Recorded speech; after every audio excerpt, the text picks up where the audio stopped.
एक व्यक्ति होता है जो ऑटो ड्राइवर होता है, वो ऑटो चलाता है और उसका आदत इतनी खराब होता है कि वो दारू शराब पीता है और जुआ खेलता है। और वो दारू शराब जुआ की लत में इस तरह से वो कर्ज में डूब जाता है कि वो अपने जो पत्नी को दूसरे के साथ शारीरिक संबंध बनाने के लिए मजबूर करता है। जब उसकी पत्नी दूसरे के साथ शारीरिक संबंध नहीं बनाती है तो उसको मारता है, पीटता है। एक दिन दोस्तों ऐसे ही घटना होता है, जब उसकी पत्नी किसी के साथ शारीरिक संबंध नहीं बनाती है, मना कर देते, तो उसका पति उसको जो निर्मम उसके ऊपर हमला कर देता है और खून से लथपथ हो जाती है।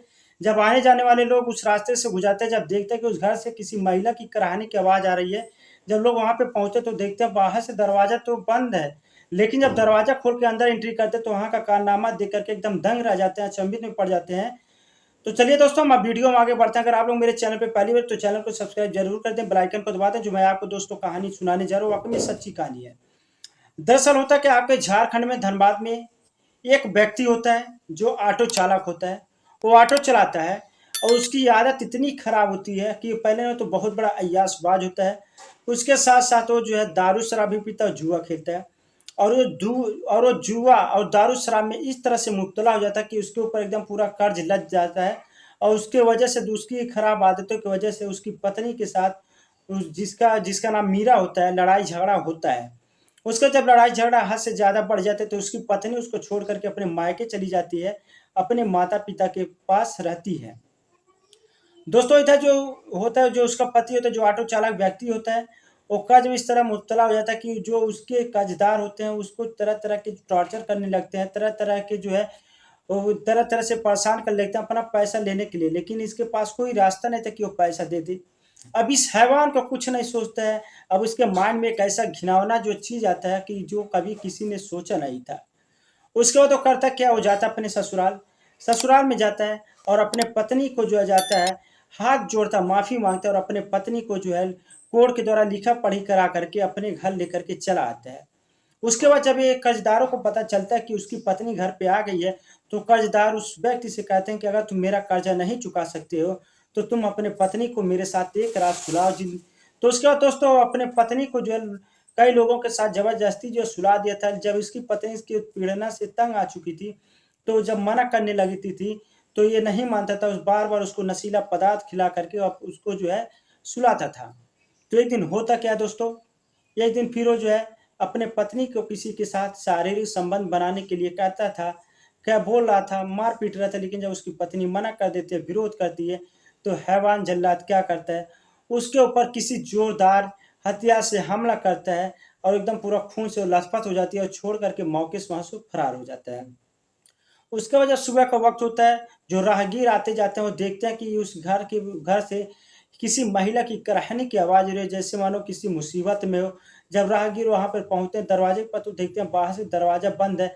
लोग दरवाज़ा खोल करके जब अंदर घुसते हैं तो देखते हैं कि एक महिला जो बिस्तर पे पड़ी हुई है, एकदम पूरा खून से लथपथ है। उसके बाद फ़ौरन पुलिस को जो है सूचना दिया जाता है, इसके साथ एम्बुलेंस को बुलाया जाता है, पुलिस मौके पर आती है। उस महिला को जो है हॉस्पिटल में एडमिट कराती है, लेकिन हालत गंभीर होने की वजह से वो नहीं बचती है और उसकी मौत हो जाती है। और जब ये मौत की सूचना जो है पुलिस को मिलती है तो पुलिस आती है मौके पर, उसकी बॉडी को पोस्टमार्टम के लिए भेज देती है। इधर जो आरोपी का बड़ा भाई होता है, वो कांग्रेस का नेता होता है, वो भी मौके पर आता है। जब वो मौके पर आता है, वो राजनीतिक रुख देने की कोशिश करता है, लेकिन पुलिस उस हैवान को फ़ौरन उसके हैवान भाई को फ़ौरन गिरफ्तार करके जेल भेज देती है। इधर पुलिस हैवान को गिरफ्तार के लिए अपनी टीम गठित लगा देती है। आरोपी की माँ का कहना है कि ये जो मेरा दामाद था, ये मेरे घर पे कुछ दिन पूर्व आया था, मेरी बेटी को लेके गया, बोला था अब इसको मैं नहीं मारूँगा, नहीं पीटूँगा, इसको मैं बहुत प्यार-मोहब्बत दूँगा। लेकिन ये फिर हैवानियत दिखाते हुए मेरे बेटी को जो है अलग-अलग लोगों के साथ शारीरिक संबंध बनाने का दबाव डालने लगा। लेकिन जब मेरी बेटी मना कर दी तो उसको उसको मारता था, पीटता था।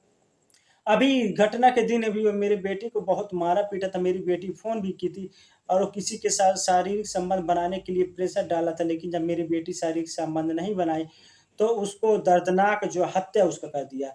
दोस्तों उस बूढ़ी औरत के बयान के आधार पर पुलिस उस आरोपी को गिरफ्तार करने के लिए अलग-अलग टीम लगा दी है और पुलिस धर-पकड़ के लिए लगी हुई है। और जो लड़की होती है, लड़की श्रीनगर की रहने वाली होती है, जिसका शादी झारखंड के धनबाद में होता है। दोस्तों अब अफ़सोस इंसान इस चीज़ के लिए कर रहा है कि आज के दौर में ये जो रिश्ता होता है, जब अपना खून ही अपने खून का नहीं तो फिर गैर पे कैसे कोई भरोसा कर ले। आज के दौर में इंसानियत नाम का कोई चीज़ नहीं रही। इंसान आज के दौर में दौलत में इस तरह चूर हो जा रहा है कि अपने बहन-बेटी को कोठियों पर रखने के लिए तैयार हो जा रहा है। आप देख सकते हैं ताज़ा उदाहरण आपका धनबाद झारखंड का। दोस्तों, ये जो मेरा कहानी सुनाने का मकसद था, जो मेरा उद्देश्य था, किसी का दिल दुखाना नहीं, किसी को तकलीफ पहुँचाना नहीं, आप सबको जागरूक करना मेरा मकसद था कि कभी भी किसी के साथ कोई भी घटना होता है तो उसका आवाज़ उठाएँ और कभी भी आप ऐसा हैवानियत काम ना करें। जय हिंद।